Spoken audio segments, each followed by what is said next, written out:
Nalig, welcome sa programang Usapang KKK, Kalusugan, Kagalingan, at Kagandahan. Ako po si Ivy at kasama natin si Dr. Irene Lim. Para po sa inyong mga katanungan, mari po kayo mag-text sa 0922-875-2899, 0925-896-1689 at 0917-810-6169. Para po sa may mga YouTube at Facebook, pwede niyo pong hanapin si Doc. Type niyo lang po ang Dr. Irene Lim. Gandang hapon, Doc. Magandang hapon pong muli sa inyong lahat at welcome po sa ating talakayan sa Usapang KKK. Ang inyo pong lingkod, si Dr. Irene Lim, ang magbibigay na naman po sa inyo ng panibagong kaalaman. And always remember that knowledge is power. Ligtas ang may kaalaman. And when you lose your health, you will lose everything. Now, paki-like, share, and subscribe po. I-type nyo lamang ang Dr. Irene Lim both sa YouTube and sa Facebook. And ang announcement po natin, meron ho tayong promo package. Malaki ho ang madi-discount ninyo sa detoxification and blood cleansing program. Meron ho tayong may kasamang vector scan at meron hong wala. So, pag kinumpute nyo ho yan, malaki ho ang discount.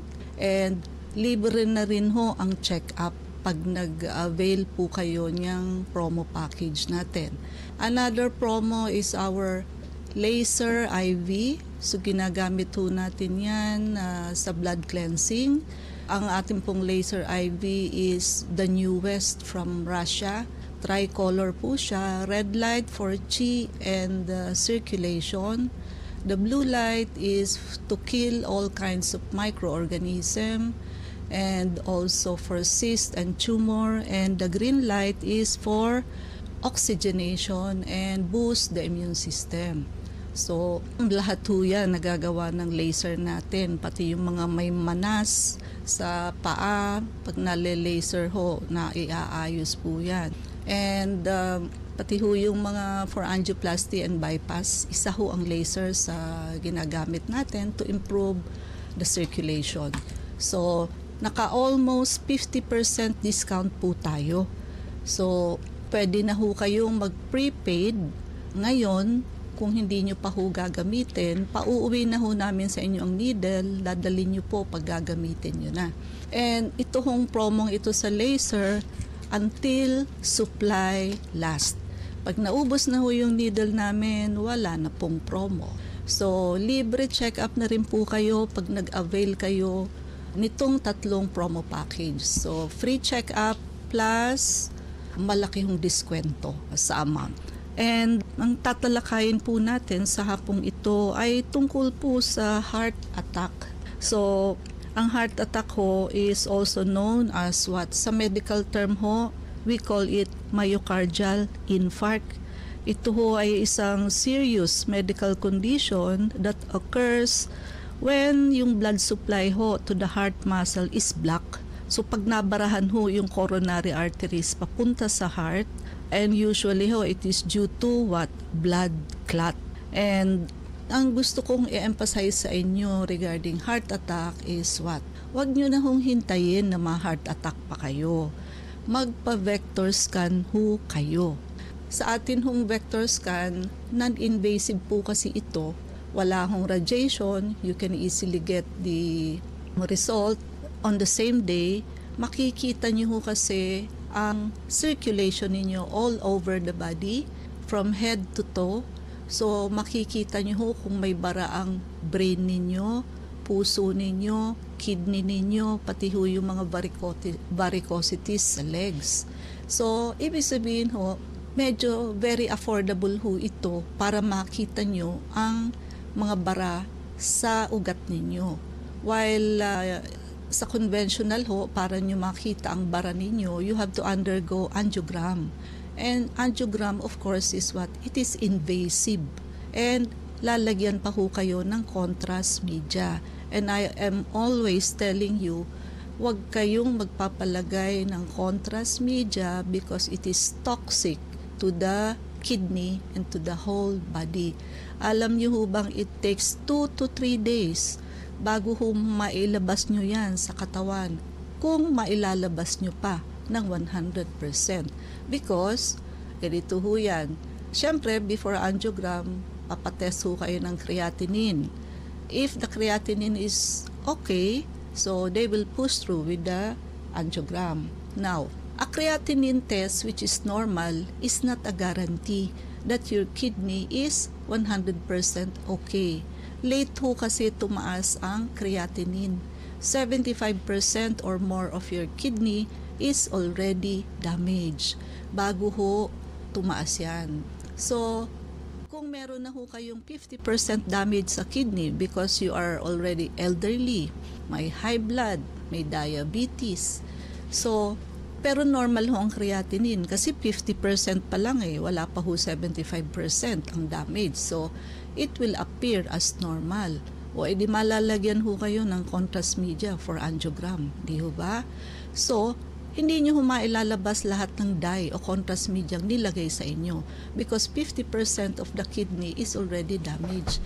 Baka ho kalahati na rin lang nung dye ang inyong mailabas from the body. So, sa vector scan ho, wala kayong danger.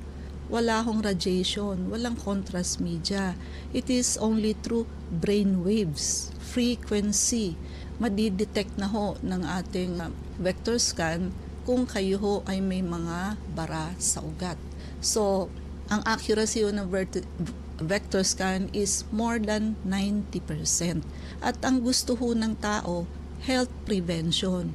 Yun ho bang maaga pa, alam mo na, para ma-prevent mo yung sarili mong ma-heart attack, huwag kang ma-heart attack, huwag kang ma-stroke, huwag kang magka-cancer, at kung ano-ano pa hong sakit. Ang gusto natin, to catch the body before the onset of diseases. Now, di ba anong ginagawa ng patient? Nagpapa-annual check-up, lahat. Kahit ho lahatin nyo yan, ang laboratory result po natin, magpa-positive ho yan if 75% already happen. Hindi ho yan magpa-positive nang wala pa kayong sakit. Example ko ho sa inyo, diabetes. So, sa vector scan ho, wala ka pang diabetes, sasabihin niya na sa iyo ang diabetes. And after few months, ayun ho, magpa-positive na ang FBS ng pasyente. In short, nauuna ho si vector scan. So, kaya ho, napakagandang health prevention po ito na gamitin natin. So, ayun nga ho, to prevent stroke and heart attack, magpa-vector scan ho kayo. Kasi ho, yung mga iba pa hong test, napaka-invasive ho. So, ang una ho kasi gagawin sa inyo, ECG. Pagkatapos ho niyan, pagka hindi normal, kayo ho ay matu-2D echo. Pag hindi pa rin ho normal, i-request na kayo ng angiogram. Pagka ho abnormal at may bara ang angiogram, 200,000 per ugat ho. Actually, noon pa yun. Baka mas mataas na ngayon. Per artery ho yan. So, ayun po. So, minsan ho, ang pasyente nagpa-check up lang dahil mataas ang BP. Ang suma total ho, hindi na nakauwi. Kasi ho, nung nakitang may bara, ayaw nang pauwi ng pasyente at idiretso na raw ho ng angioplasty. So, ilang pasyente na ho nagsabi sa amin na para daw ho silang hinold up kasi pumunta lang sa doktor for check-up dahil tumaas nga ho ang BP, pag uwi ho na angioplasty, hindi man lang daw tinanong kung sila ay may pambayad. So, suma total ho, ang pasyente nagsanla ng property para lang ho makalabas sa ospital. And para nila mabayaran yung property ginarantin nila sa ospital, nag-abroad ho yung babae. And yung lalaki naman hong pasyente na angioplasty, so sabi niya ho, mabuti doktora kung pakiramdam ko after the angioplasty, okay ako. Ito nga ho, nakikita nyo, lalakad lang ho ako simula dito hanggang dyan sa nakikita nyo. Hinihingal na po ako. Kaya ho, ako'y sising-sisi sa pagpapa-angioplasty niya. Paano ho? Siyempre, nalagyan pa siya ng dye. Tapos ho, alimbawa ho kasi ganito, no? Sa atin po, sa clinic, pagka-vector scan ho, at may bara, may protocol ho tayo para sa mga may bara ang puso.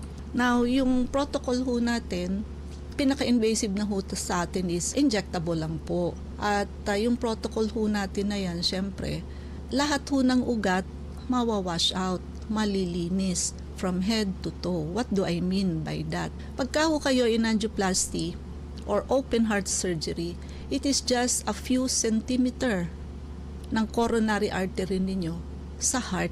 Few centimeter lang ho kung saan may bara.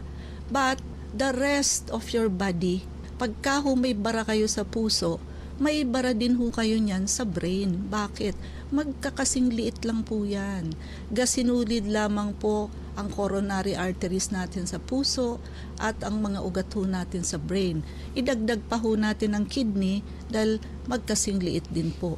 So, idagdag pa ho natin ang varicose vein because marami hong pasyente ang may bara sa legs because of varicosities na minsan ho, napipilas ho yung thrombus na yan at aagos ho yan with the blood. The thrombus becomes emboli. So, the patient is prone to heart attack, stroke, and pulmonary embolism. Kung saan ho yung unang masikip na ugat na dadaanan niya, doon ho yan babara. So, yun ho ang difference. Kung kayo ay nagpa-bypass or angioplasty, it is just a few centimeter of your heart na inayos po. Pero sa protocol ho natin sa clinic, all your arteries all over the body from head to toe will be cleansed and washed out. So, natanggal ho ang risk ninyo for stroke, natanggal ang risk ninyo for heart attack, and natanggal din ho ang risk ninyo for CKD or chronic kidney disease. So, ayan po ang benefit. And hindi ho kayo inoperahan. Non-invasive po siya. It is just injectable. So, mas practical po. Hindi ho ganun kamahal sa presyo like angiogram. Yung angiogram nyo ho, pang treatment nyo na ho sa amin yan eh. And of course, causes.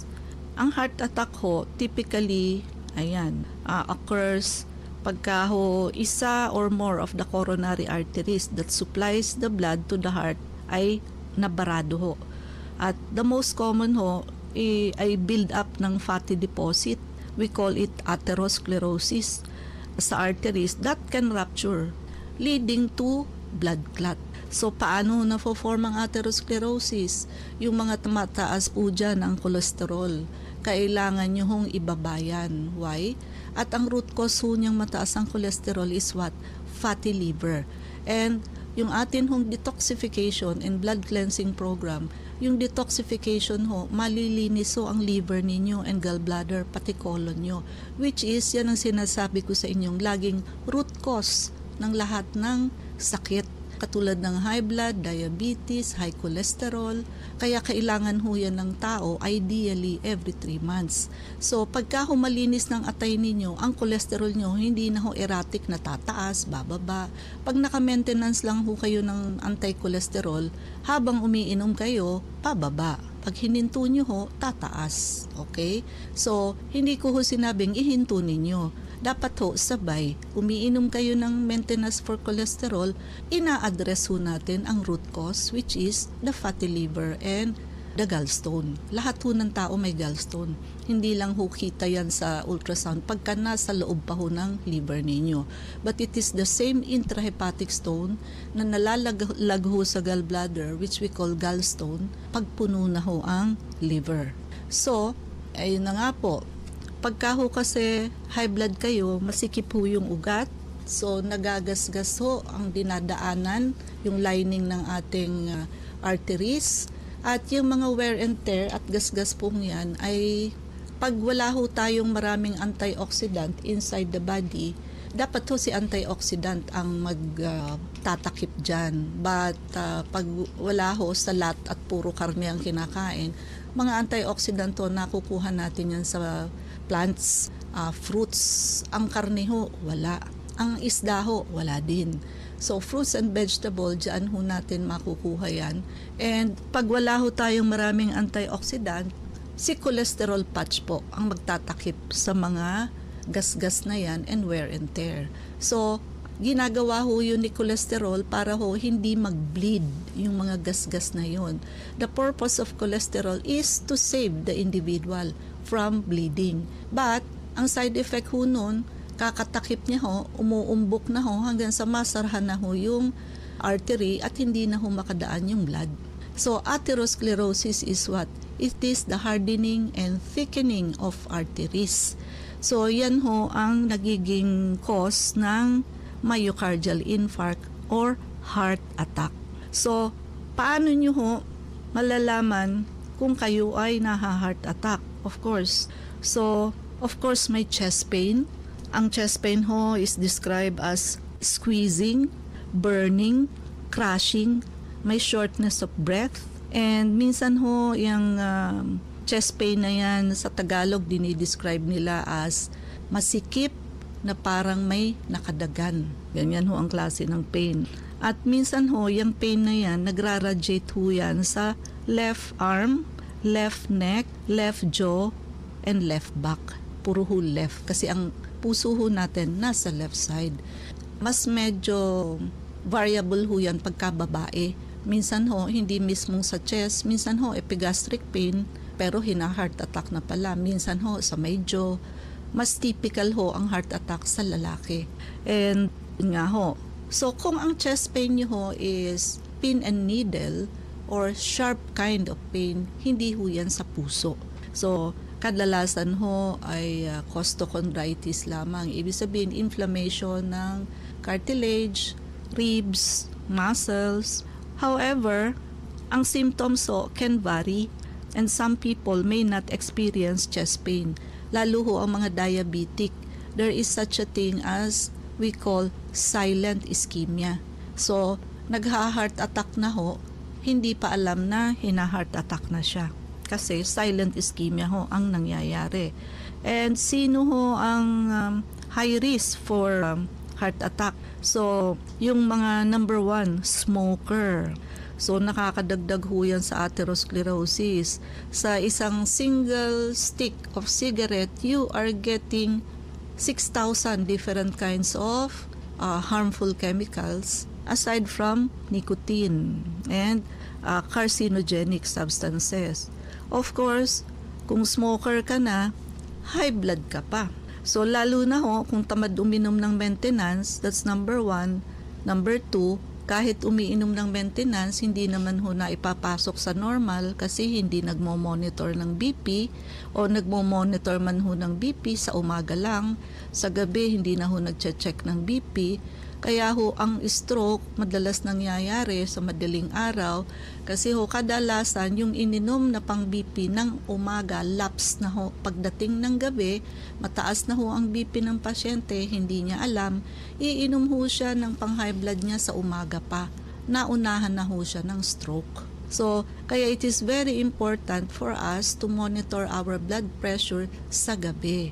Para ho, malaman ng doktor ninyo na sa gabi tumataas na, it is either bibigyan kayo ng isa pang high blood or itataas ho yung dosage ninyo. Huwag ho kayo mag-self-medicate. You need to come back to your doctor and sabihin nyo hong ganun. And of course, mataas ang cholesterol. Pagka ho kasi mataas ang cholesterol, doon ho nangyayari na yung extra cholesterol na yun dumidikit ho sa lining ng ating arteries, endothelium ng arteries, at yun ho, nagsisilbing cholesterol patch. Kasama ho sa atherosclerosis, bara sa ugat. And of course, ang pasyente hong may diabetes, high risk po yan for stroke. Why? Malapot ho ang dugo ng may diabetes. And kadalasan ho kasi magkakapatid na sakit yan. Pag may high blood, may diabetes din. Mataas din ang cholesterol. So, syempre ho, pagka ganon, dagdagan pa ho ng obesity. Kasi ho, bago ka maging diabetic, obese ka muna. Bibihira ho ang may diabetes na hindi mataba. So, nagsimula yan sa obesity o naging diabetic. Komplikasyon ng diabetes, pag matagal na, high blood, o tapos so mataas ang cholesterol, pasok ho kayo doon sa criteria ng metabolic syndrome. Plus, syempre ho, pag obese kayo, malaki ho ang abdominal fats ninyo. So, pagka ho pasok kayo dyan, ayun ho, nanganganib ho sa heart attack. And ang may diabetes ho, inyong sugar, wala ho sa cells nandoon sa blood ninyo. Kaya ho, malapot ang dugo ng may diabetes. And kaya ho, binibigyan namin ng blood thinner ang mga diabetic patient. And kahit ho umiinom ng pang-sugar, kung hindi naman ho na ipapasok sa normal, complication will still happen, which is napuputulan ng paa, nabubulag, ayun ho, naha-heart attack, namamanhid, na dialysis, sisira ho ang kidney. I recommend for vector scan. Kung saan ho kayo may problema, doon na lamang ho tayo magdadagdag ng lab test because it is a scan of the whole body. And for treatment, kung kayo ho ay barado lahat ang inyong vector scan, may protocol ho tayo dyan. Huwag nyo na hong hintayin na kayo ay ma-heart attack pa. Pwede ho nating mapigilan yan at hindi na ho kayo mauwi sa karumal-dumal na atake sa puso. So, Ivy? Para doon po sa mga nais magtanong, mag-text po kayo sa 0922-875-2899. Usapang Welcome po muli sa Usapang KKK. Ako po si Ivy at kasama pa rin natin si Dr. Irene Lim. Doc, tanong ni 2893. Good PM, Doc. Ano po ang mabisang gamot sa AIDS? Okay, so magkaiba ho ang AIDS syndrome sa HIV positive. Sa HIV positive, carrier pa lang kayo nung HIV, pero wala pa ho kayong simptomas. It will take 5 to 10 years ho para kayo makaramdam ng simptomas. Ngayon, isa ho sa pinakamaganda naming machine sa clinic with the blood cleansing is yung ultraviolet. So yung ultraviolet ho can kill hepatitis B, HIV, virus. Kaya lang ho, kung tatanungin niyo ako kung ilang session, depende ho yun kasi kung mataas at gaano kataas ho ang viral load ng pasyente. So, ang atin ho, actually even laser. Laser, ultraviolet can kill both AIDS and hepatitis B. So, it can kill all kinds of germs aside from bacteria. So, hanggang ho sa mag-negative kayo.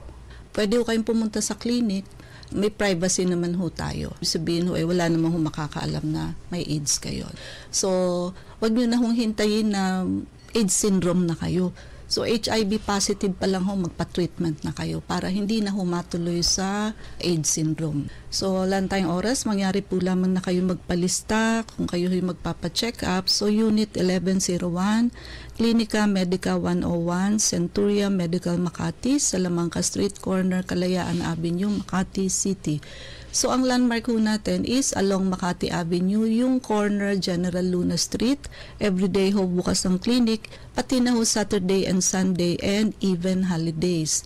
So, kailangan lamang ho magpalista kayo ahead. And IB ang mga numero. Pwede po kayong tumawag sa 546-9412, 0922-875-2899. Pwede rin po kayong mag-text sa 0925-896-1689 at 0917-810-6169. Prevention is better than cure and health is the best investment.